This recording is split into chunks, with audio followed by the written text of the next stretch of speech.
अभी तक आप मनुष्यों से कविताएं सुन रहे थे, अब आपके सामने आपके परिवार का सदस्य आ गया है। आप लोग सोच रहे होंगे कि आप लोग हमारे परिवार के सदस्य कैसे हुए। तो भारतीय जनता पार्टी कहती है कि गौ हमारी माता है, तो साल आपका क्या हुआ? तो मैं आपके परिवार का सदस्य हूं और योगी जी हमारे प्रदेश के मुख्यमंत्री हुए। आज ही मैं वहां बैठा बैठा 4 लाइन लिखने का प्रयास किया है। बंधुओं सुने,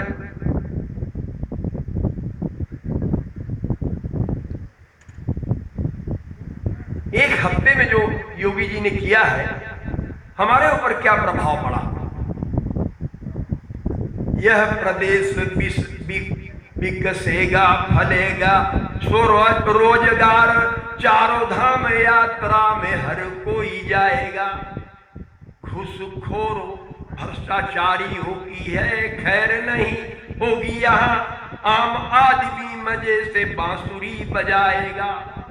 बहु बेटियों की सुरक्षा सर्वोपरि है, कर्मयोगी प्रगति के पथ लेके जाएगा। अच्छा हुआ बूचड़ खाने बंद हो रहे हैं सभी, खुश हूं कि साड़ कटने से बच जाएगा। वाह तो वाह वाह वाह वाह वाह। ये ताजी बात है कि बूचड़ खाने बंद हो गए। और हास्य कहां से पैदा होता है। मैं सन 1962 में पंडित श्याम नारायण पांडे ने हमारा नाम रखा था सांड। तो मैंने कहा कि गुरु जी आप हमारा नाम ऐसा क्यों रख रहे हैं? कहे नहीं, तुम सांड की तरह लग रहे हो, तुम गलत मत सोचो। सांड माने नंदी, भगवान भोलेनाथ का वाहन। बंधुओं, जब से मेरा ये नाम रखा गया, देश ही नहीं विदेशों की यात्रा करने का अवसर प्राप्त हुआ।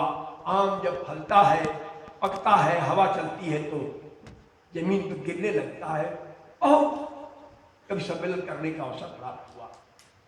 अयोध्या का फैसला आया, क्योंकि अखबार से जुड़ा हूं, कविता लिखता हूं, तो इलेक्ट्रॉनिक मीडिया, प्रिंट मीडिया अक्सर हमारे घर आ जाती है कि गुरु जी आपकी क्या प्रतिक्रिया है। तो मैंने कहा क्या चाहते हैं भाई, हिंदू को मिल गया, मुसलमान को मिल गया, साधु संतों को मिल गया, इससे बढ़िया फैसला क्या हो सकता है? आपने सुना होगा, कह रहे इसमें हास्य नहीं आया। तो मैंने कहा अच्छा प्रयास करता हूं। ये संदर्भ इसलिए जोड़ रहा हूं कि मैं पहली बार जब अमेरिका गया था 2001 में, वहां भी ये प्रश्न उठा। सुने कि मस्जिद में आप अजान करो, मस्जिद में आप अजान करो और मंदिर में सब पूजा करेगा। अजान भी कान में गूंजा करेगी और घंटा और शंख भी गूंजा करेगा। वाद विवाद खत्म करो सारा, अपवाद नहीं कोई दूजा करेगा। अब बाकी जमीन पट्टा करो, साड़ को घास चरे शिव की पूजा करेगा। मैं वाशिंगटन डीसी में कविता पढ़ रहा था, वहां 2 जोड़े उठे। उन्होंने कहा मैं भारत के कवियों से मैं पूछना चाहता हूं कि वो क्लिंटन और लेविस्की पर कविता सुना। बंधुओं, हमारे साथ ये अलबेला जी है, एक अलबेला खत्री थे, वो गए थे, और विष्णु सक्सेना, वो तो हमसे कम उम्र के कवि थे, एक श्रृंगार रस के, एक हास्य रस के। हमने कहा भाई श्रृंगार की बात है, आप लोग कहे नहीं गुरु आप पर समझावें। मैंने बाबा भोलेनाथ को याद किया कि इनका जवाब मैं क्या दूं। ये अश्लीलता का, अश्लील और अश्लील तलवार की धार की तरह होता है बंधु। थोड़ा सा आप इधर हो जाएंगे तो अश्लील हो जाएंगे, थोड़ा सा इधर हुए तो अश्लील हो जाएंगे। तो मैंने बाबा भोलेनाथ को किया वहां 3 घंटे का कवि सम्मेलन होता है और 1.5 घंटे के अंतराल के बाद फिर बैठते हैं। हम लोग जब चाय पानी करके बैठे तो मैंने बाबा को याद किया। मैंने कहा कि अच्छा भैया आप सुने, आपने कहा था कि चोर को चोर और साह को साह, गुणी को सदा ही गुणी पहचाने, एक दीवानी को माने दीवाना और दीवाना दीवाना ही जाने। क्लिंटन और लेविस्की का मामला भारत का पशुशाल क्या जाने। क्लिंटन और लेविस्की का मामला भारत का पशुशाल क्या जाने। प्रेमी तो आज सभी यहाँ बैठे हैं, इश्क की बात है इश्क ही जाने। वो उठे, $500 देने लगे। हमारे यहाँ हिंदुस्तान में कभी लोग इस तरीके का पैसा नहीं लेते, लेकिन वहां $500 की बात थी। मैं बड़ा चक्कर में पड़ा कि अगर मैं छोड़ देता हूं तो गड़बड़ा जाएगा। तो कहने का अर्थ होता है कि अपने नाम का प्रयोग करने से हास्य पैदा हो गया बंधुओं, और हास्य कहीं बाहर से नहीं आता। जैसा कि अलबेला जी सुना रहे थे, अब उनकी उम्र देखे जरा सा, इतने सुंदर है। शाकाहारी दृष्टि से कह रहा हूं, कोई ऐसी बात मत सोचिएगा, क्योंकि उन्होंने हमको कहा कि साड़ जी हलवाई की तरह लग रहे हैं, ऐसा कहा। तो आजकल आप जानते हैं जब विवाह होता है वर कन्या के गुण मिलाए जाते हैं। ब्राह्मण क्षत्रिय वैश्य इन लोगों का जब विवाह होता है तो वर कन्या के गुण मिलाए जाते हैं। जब बराबर के गुण मिलते हैं तब होता है। लेकिन आजकल हम लोगों के जमाने में विवाह जब होता था तो पालकी में डोली में बैठ के दुल्हन आ रही है कि भालू आ रहा है, पता ही नहीं चल रहा। आजकल 3-3, 4-4 बार लड़कियों को देखा जाता है, उनका इंटरव्यू लिया जाता है, और आखिरी में सुहाग रात वाले दिन भी लोग इंटरव्यू ले लेते हैं। एक वकील साहब अपनी पत्नी को रात सुहाग रात वाले दिन गीता रखवा दिए। कहा सच सच बताना, उसने सच सच बता दिया, दूसरे दिन तलाक हो गया। तो पढ़ी लिखी लड़कियां आती हैं और बड़ा अच्छा जवाब देती हैं। सुनिए कि रात थी सुहाग की, कहा पति ने पत्नी से, प्यारी तेरा दांत लगता कि जैसे मोती है, हिरनी समान तेरी बड़ी बड़ी आंख मेरे दिल में उतर कर प्रेम बीज बोती है। मैं रहा विवाह पूर्व कई औरतों के साथ, बोलो तुम पर भी कैसी वैसी बीती है। बोली पत्नी की नाथ बिना सब गुण मिले, तुम ही कहो क्या किसी की शादी कभी होती है। एक जैसे विवाह है। तो अमेरिका की बात मैं कर रहा था, पहले वहां की बात कर लूं, उसके बाद फिर हिंदुस्तान की बात कर रहा हूं। बंधुओं, मैं वहां से न्यू जर्सी है एक जगह, वहीं पे पहले गया था। उसके बाद न्यूयॉर्क में बाद में कभी सम्मेलन था, वहां 1.5 महीने का टूर होता है अंतर्राष्ट्रीय हिंदी समिति का। हम उस वर्ल्ड ट्रेड सेंटर जो 110 मंजिल बिल्डिंग थी उस पर चढ़ गए थे। वो 1 महीने में धराशायी हो गई। दिल्ली के कभी हमसे मिले, कहे का गुरु आप चढ़ गए, वो बिल्डिंगें धराशायी हो गई। मैंने कहा भाई बाबा भोलेनाथ का वाहन हो, वो बिल्डिंग क्या उससे भी बड़ी बिल्डिंग होती तो धराशायी हो जाती। लेकिन बंधुओं, हमको ये लगा कि ये आदमी अच्छा कह रहा है, आखिर अमेरिका के साथ ऐसा क्यों हुआ, इस पर कविता लिखी जा सकती है। ये पूरे भारत में छंद बहुत सुना गया, आप भी सुनेंगे, आशीर्वाद देंगे तो हमको अच्छा लगेगा। सुने कि सेंट्रल ट्रेड में आग लगी, सेंट्रल ट्रेड में आग लगी, 7 मंजिला बिल्डिंग झूल गई है। और बैरी की हिम्मत देख बढ़ी, अमेरिका की सांस भी फूल गई है। सारा घमंड है चूर हुआ, गरिमा महिमा सब धूल भई है। जैसे को तैसा मिला अमेरिका की दादागिरी सब भूल गई। भारत तो रोता रहा कई साल से, आतंकवादी सताए रहे हैं, सब अमेरिकी उपासक शासक मेरा ही दोष बताए रहे हैं। क्लिंटन से कर जोर कहा पर क्लिंटन भी असहाय रहे हैं। अब मूस में घुस गया जब मूस तो बाप रे बाप चिल्लाए रहे हैं। छोटा सा मुल्क तालिबान जिसका कोई अस्तित्व नहीं था। तो मैंने कहा जिस पर हमने छंद लिखा कि आपका सारा जहां भी पहुंचता है होता है दिव्य वहां का नजारा। आपका सारा जहां भी पहुंचता है होता है दिव्य वहां का नजारा। हुंकारता है फुंकारता है हुरपेटता है यह साण करारा। काशी का साण अमेरिका में जाई के सेंटर टावर में सिंह मारा। 7 मंजिला बिल्डिंग ध्वस्त हुई बदनाम हुआ लादेन बेचारा। मैं चल गया इसलिए हो गई। तो कविता इसी तरीके से लिखी जाती है। बंधुओं आ गए अलबेला जी आ गए, पहलवान आ गए और बहुत अच्छा लगा हमको पहली बार उनको सुनने का अवसर मिला। बहुत अच्छी प्रस्तुति है इनकी और अच्छा करना भी चाहिए। अभी इनको आगे बढ़ने का अवसर है। हम लोग तो 50-55 वर्ष से कविता कर रहे हैं, चली चला की बेला है।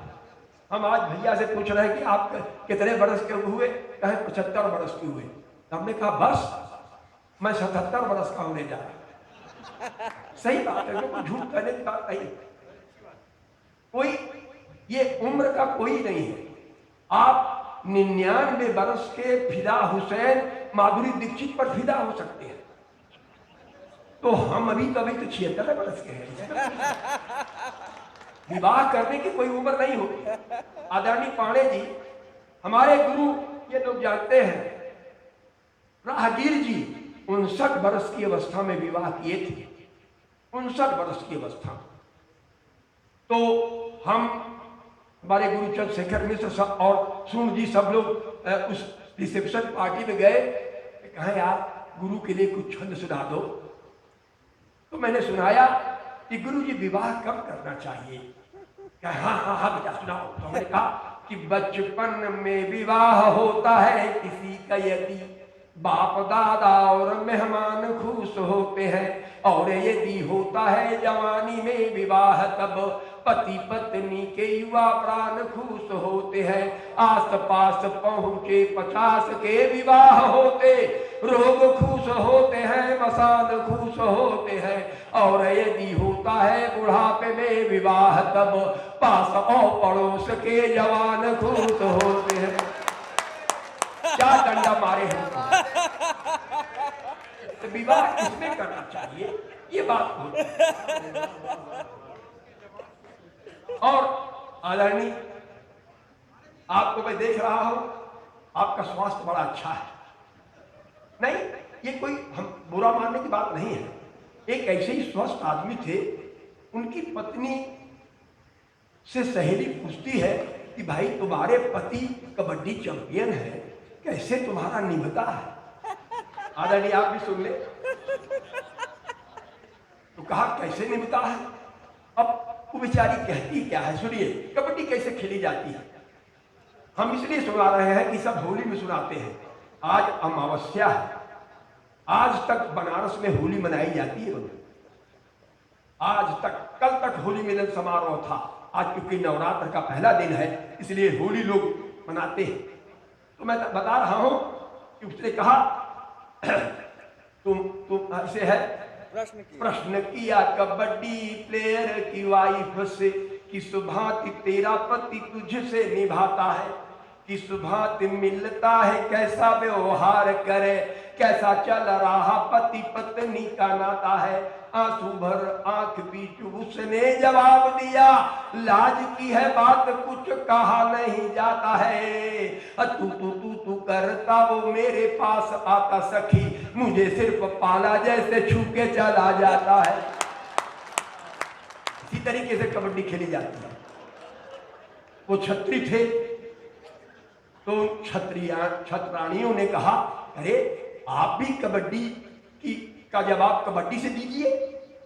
तो एक दिन वो कहने लगी कि तुम हो कबड्डी वाले, मैं भी हूं कबड्डी बाज, पद्धति कबड्डी की ही अपनाई जाएगी और इस भांति छू के मुझे भागते रहोगे तुम, धरती से नारी की कहानी उठ जाएगी। तू तू तू तू कर आज मेरे प्यारे, अब से ये आदत तुम्हारी छूट जाएगी, तब तक तुमको दबो के ही रखूंगी प्यारे, जब तक तेरी सांस टूट नहीं जाएगी, जब तक तेरी सांस टूट नहीं जाए। तो ये है कबड्डी बंदी। और अलबेला जी आजकल इनको ही सिखाओ। अलबेला जी सीख ले कि कभी भी आपको स्वास्थ्य जरा कुछ गड़बड़ है, जरा स्वास्थ्य कीजिए। अब बताइए, जब बहुएं आजकल दहेज लेके आती हैं और उनका मनोबल बड़ा ऊंचा रहता है, तो उनको मैं हिदायत देता हूं कि first impression is last impression. जाते ही साथ पर अर्दब में ले लो। एक दिन एक बहू सास को पटक कर खूब मार मार कर उसको रुला रही, सास तो मुकाबले में कुछ भी न कर पाई, बुढ़िया बेचारी मन बीच झुझला रही। सास चीख चीख कर बेटे को बुलाने लगी, दौड़ो बेटे मुझे बहू मार के सुला रही। बेटा बोला, माता जी स्वयं तो लात खा रही हो, मुझे भी क्यों लात खाने के लिए बुला रही। ये है। लेकिन बंधुओं, वही अगर हमारे आदरणीय गौड़ साहब की पत्नी, हमारे बगल में श्रीवास्तव जी रहते हैं, उनकी पत्नी बहुत सुंदर है और उनकी माता जी में रोज झगड़ा होता था। कहे गुरु कैसे हम क्या करें, न माँ वाली कर सकते हैं न पत्नी वाली कर। हम कहे यार छत का प्लाट दे दिया इसने। मैंने लिखा कि एक माता पुत्र की परीक्षा लेना चाहती थी, एक माता पुत्र की परीक्षा लेना चाहती थी। पूछा बेटा हमें एक बात तू बताएगा, बहू और मैं एक साथ यदि डूबती हूँ, सच बोलो उनमें से किसे तू बचाएगा। बहू ने कहा कि पिया सास को बचाए आप। सास बोली तब कौन तुमको बचाएगा। बहू ने कहा कि मेरी चिंता सास जी न करे, मुझको बचाने तो मोहल्ला चला आएगा। कोई युवती डूबती हो तो सैकड़ों लोग कूद पड़ेंगे, लेकिन अगर कोई बुढ़िया डूबती हो तो एक शेर याद आता है कि साहिल के तमाशाही हर डूबने वालों पर अफसोस तो करते हैं, इमदाद नहीं करते। हमारे सुंदर कवित्री है, अगर ये डूबने लगे तो सैकड़ों लोग कूद पड़ेंगे।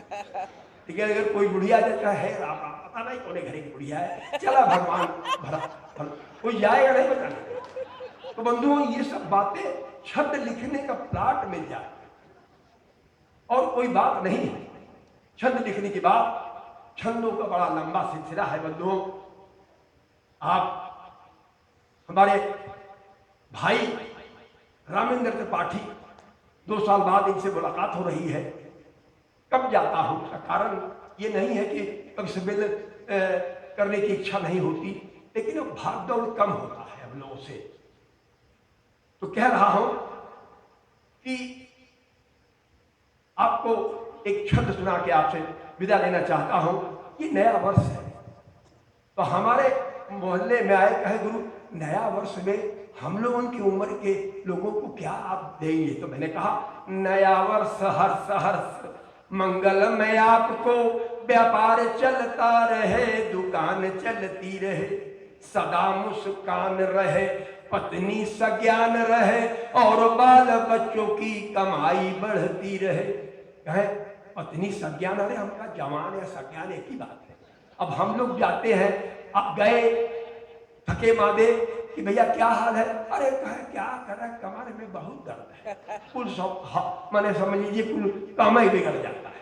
लेकिन अगर प्रेम से चाय मिल जाए बंधुओं तो कितना अच्छा होता है। सुनिए कि नया वर्ष हर्ष हर्ष मंगलमय आपको, व्यापार चलता रहे, दुकान चलती रहे, सदा मुस्कान रहे, पत्नी सज्ञान रहे, और बाल बच्चों की कमाई बढ़ती रहे।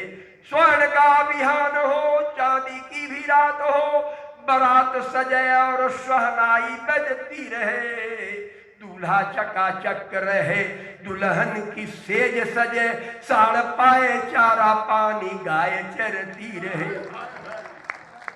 हमारे नहीं, सब सुखी रहे बंधुओं। तो ये था शान भाई। अरे वो चुनुआ फकीर सुना दीजिए, गीत भी सुना दीजिए। चुनुआ फकीर, लोग कहते हैं गीत सुनाने के लिए, तो गीत आजकल हम तो यही गीत गा रहे हैं कि सुनते हैं गोबर गणेश जी गाने वाले हैं, साण के भैया अच्छे दिन अब आने वाले हैं। हर चौराहे सिग्नल टूटे, ट्रैफिक मस्त कलंदर, गलियों में गोबर बिखरा है, सड़क धस रही अंदर, सब मिलकर सारा धन सब बांट रहे हैं बंदर, अगले हफ्ते नेता मिल झाड़ू लगवाने वाले हैं, साण के भैया अच्छे दिन अब आने वाले हैं। डॉलर के भी ऊपर होगा मेरा 1 रुपया, बदला है परिवेश देश का, नहीं कटेंगी गैया, शपथ लिया है साफ करेंगे निर्मल गंगा मैया, आशा है अपना भगीरथ आने वाले हैं, साण के भैया अच्छे दिन अब आने वाले हैं।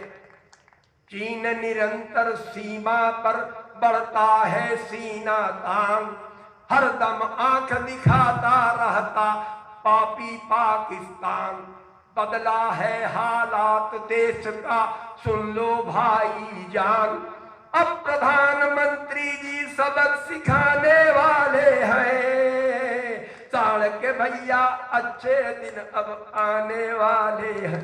बड़ी लंबी रचना है। आदरणीय पांडे जी, मैं वहां नेसवील एक जगह है, मैं जिसके घर था राम नारायण श्रीवास्तव, वो एकदम आपकी तरह एकदम बिल्कुल एकदम बाले नहीं था। वो हम लोग यहाँ जैसे आपका नाम ले कहेंगे तो आप हंसेंगे, खुश होंगे। वहां ऐसा था कि उन्होंने वहां एक उपपत्नी रखी थी, हमको ये मालूम नहीं था। तो जब हम 3 दिन वहां समझ लीजिए फ्राइडे और सैटरडे का सम्मेलन होता था, बाकी दिन हम लोग जाके एक जगह रुक जाया करते थे।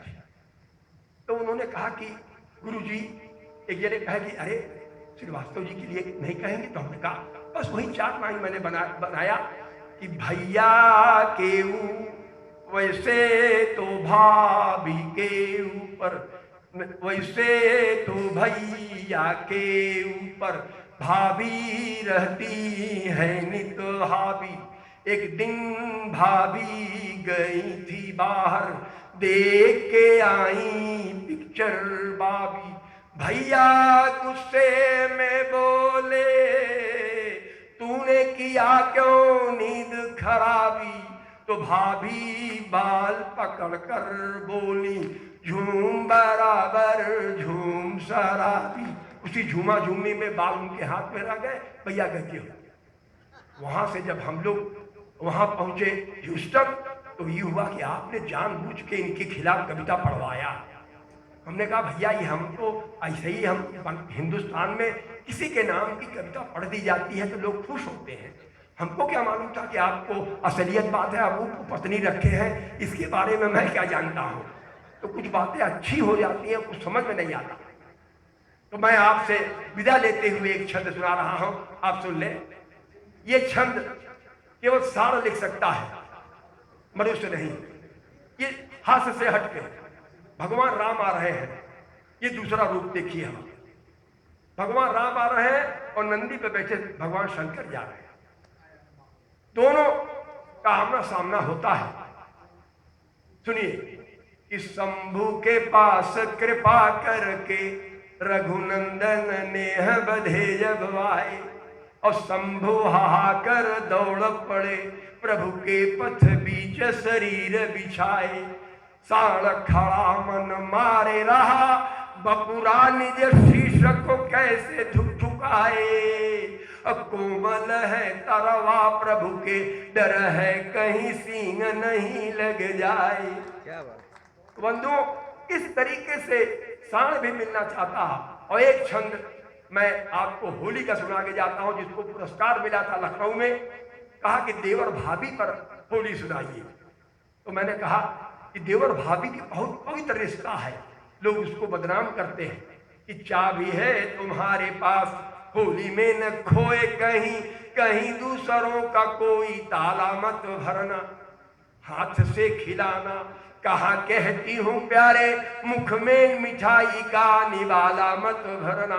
देवर हमारे हो तो देवर की भांति खेलो, देखो कहीं गड़बड़ झाला मत करना।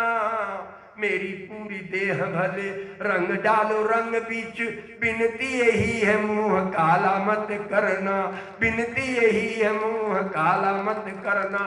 और पाणे जी फर्स्ट क्लास कंपार्टमेंट के निचले बर्थ पर दो महिलाएं कर रही थी सफर। एक की उम्र थी 40 वर्ष, इसलिए वह थी उदास। दूसरे की उम्र थी 25 के आसपास। 25 वर्षीय बोली कि बहन आपकी उम्र क्या होगी? 25 वर्षीय महिला बोली अभी तो मैं एकदम नई हूं और 13-14 में गई। फिर 40 वर्षीय महिला ने पूछा कि अब अपनी उम्र बताओ। उसने कहा कि हाँ 13-14 में गई हूं। यह सुनकर ऊपर वाले बर्थ पर सोए हुए पाणे जी धड़ाम से नीचे गिर पड़े, पके आम की तरह महिलाओं पे चू पड़े। महिलाएं चौकी और बोली कि आप क्या कर रहे हैं? पाणे जी बोले हम अभी जन्म ले रहे हैं।